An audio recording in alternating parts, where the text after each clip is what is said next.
bohu a wosi enkrofo bia be wura defense say adenti na saa niema we ekọ saa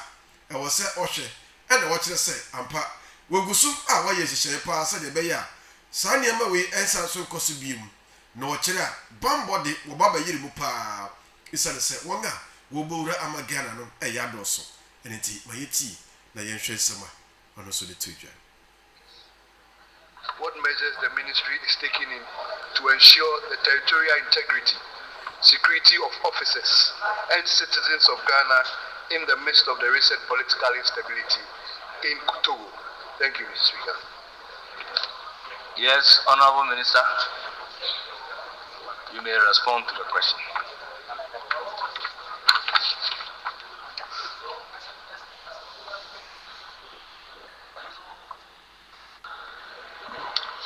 Thank you, Right Honorable Speaker. Mr. Speaker, the recent situation in Togo,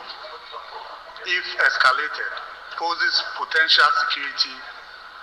social and economic risk to Ghana, including refugee inflows, cross-border crimes, and other destabilizing effects. The Ministry of Defense, working closely with other security and intelligence agencies, has therefore adopted a comprehensive contingency framework to preempt and respond to any adverse effects of these risks. This framework, I must emphasize, is preventive, proactive, and multidimensional in nature, and seeks to uphold the peace and security of our dear nation. Mr. Speaker, in furtherance to this objective, the Ghana Armed Forces, in collaboration with other security and intelligence agencies, has taken the following measures. Securing the eastern frontier. In addition to existing security arrangements along the Ghana-Togo border, joint patrols have been intensified, particularly along porous and unapproved routes. Deputy Minister of Finance Yewura Ernest Broja Jemfi and some way ode to do our church mu said wogusu hyehyɛ ya wo ye no wogusu pa sɛ eniama betumi ayeye sɛ de be ya yem border ahye so no ye betumi ahwɛ na fei wogatumi agyae anase saa tutirafo anase mpo tutinafo no aye wo betumi ahwɛ kwan ya wo betumi afaso na wode abo ho ban ne wo afees wonga woba abeye adwuma na sɛ nipa bonefo wo wurawura mu no wo behwɛ na je sɛ afeede ugusu a wo ye nhwehwemu papa paye abusua Media Institute Anopa yi mekafo wode ama sɛ baabi a wo sɛ wo bowura na won so wo ba na obesua sentro adwuma yi bi Media Institute adaroma sɛ wo ba wani beje pa isa sɛ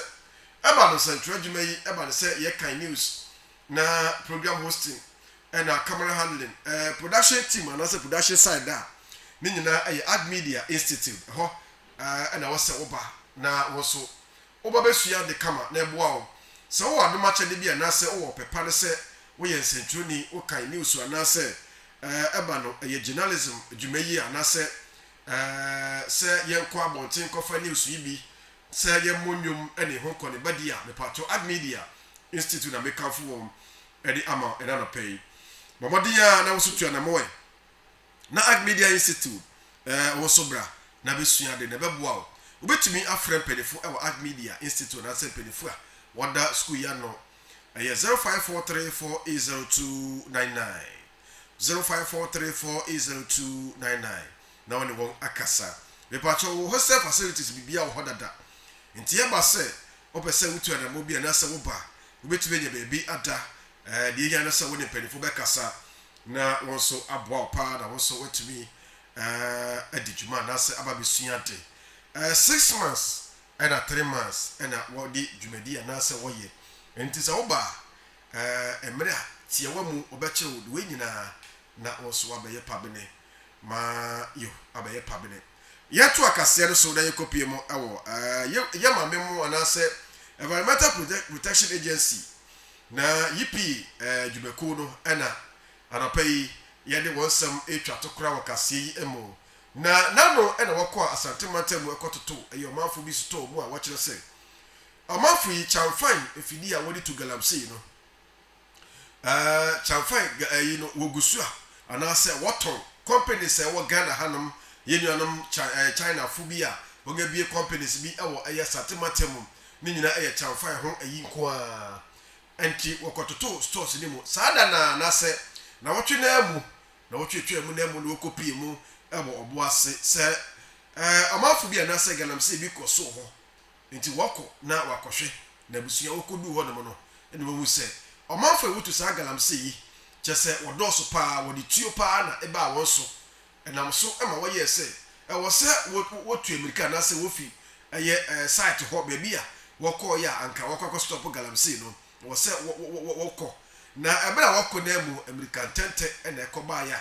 wonka na se wo hyen a wotimu ekonya accident ena ebinum eprapra ye na ebra amane boyi baye no ena eye ye mame ono oda sa kuya no yipi kuya no ye mame eye na eye brown kruchi ebo amane na msembi se ena one centrafo ekasa ye ebra woko ya woko oboase a wo ye se wokodi djuma ewo ho no ma yekotie na yenhwede a ekoto wo ewo ho no yiti he has to ensure especially the services that others provide for mining in our water bodies, which is illegal. We plan to tackle that aspect as well. So we realize that it's not just enough to say stop mining in the river bodies, but again, we saw that we needed to deal with the suppliers. So we took over the shops, closed down many shops at the Arian Kwanta, as I narrated yesterday. So today we are on another route to close down some other shops. On our way near Obuase, we saw people on the ground, the galamsey happening on the ground. So we decided to have a look at what they were doing. When we stopped and walked into the area, in fact, where they actually mining, they have access route, so we had to stop by the roadside and walk to the ground, the field where they are mining. So as we were going closer, they were running away, and they did. All of them left by the time we got there. So we looked around what we could pick. We did pick. Whilst leaving, we saw that there were actually more of the excavators, 3 of the excavators that is inside a river body. So inside river body. So in fact, they had mined in the river body and blocked the river in such a way that it has taken different tributaries around the area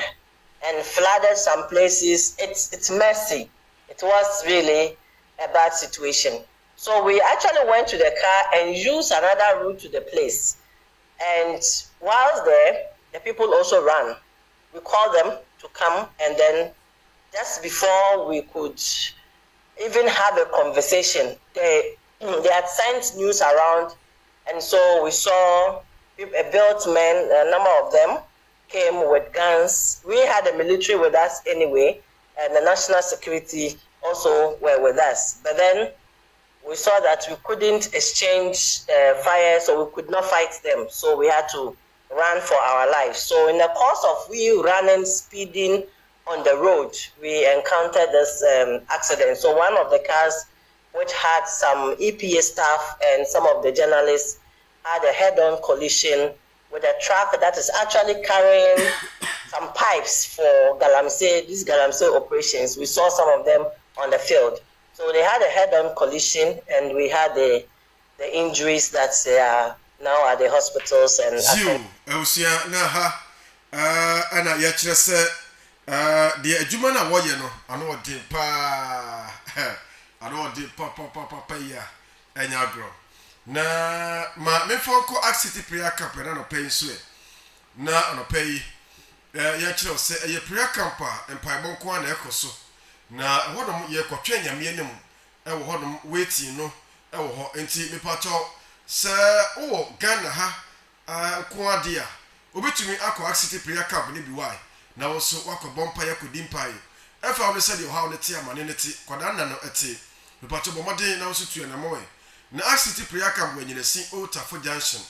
yo enyinesi otafo junction ho ana eye prayer camp yi ewa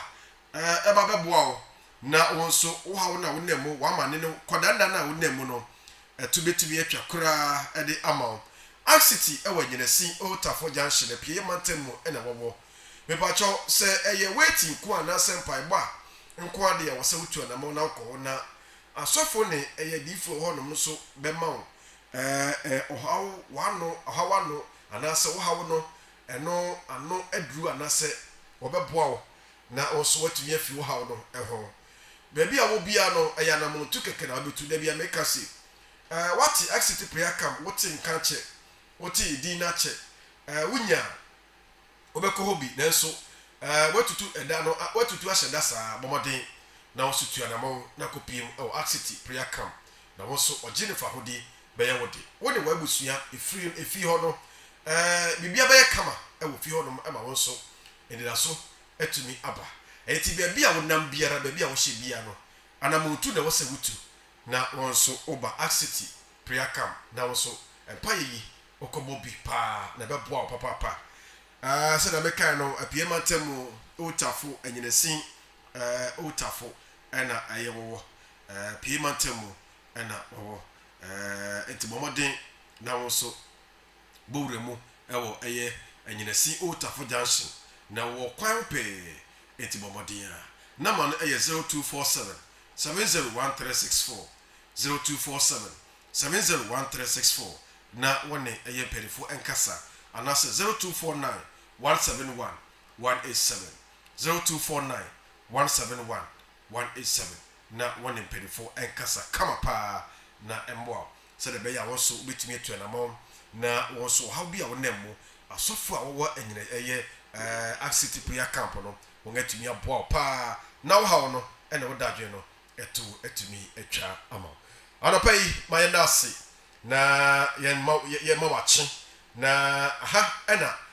wode wo kasafori na todia na eye Tevah television anopa nkomoso ena wo hwe anopa yi ibedi nkomo wo fi hanom ai na nkomo wi anase nkomo yeba bedi no nkurahye sem wo mu da bo kata mu sem wo ena my Ghana ho nkomo kakra so ewo mu enti anopa yi menyi wo kasafori no efafi ha anopa ba menna pedifo ase so wo boaye ena Kaseabo akwaso ka kire anopa ya mishira brother Mickey wo so ya mishira papa peyi ena boafa wo boaye Sir Rich Augustine Brahima ena afi so bra Frank Jewusu penifo munyina ya mishira mo na onya mukase anopa so mamenchi a mama Clara yo mama Clara ya mishira pa sofo mame ya mishira na onto kwandemo na onya okase omo chese o shira ya mishira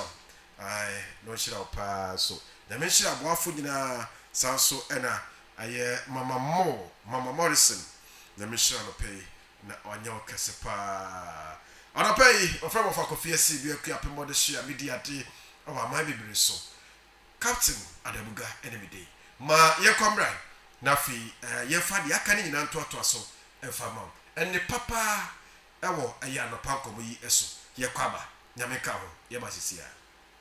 Anopa Nkomo ewo Tevah TV so yede ebrewo bepacho baby a wo bia yenhia ewo Anopa Nkomo so ewo Tevah TV so asofo ka ho anyefo ka ho nananom panifo ka ho sara enso enamrahye begwamu so wonso wo ka ho na ya twetwe nkomo ewo Tevah TV Anopa Nkomo eso bepacho baby a wo bia ma yenyina yemra ne yenhia anopa bia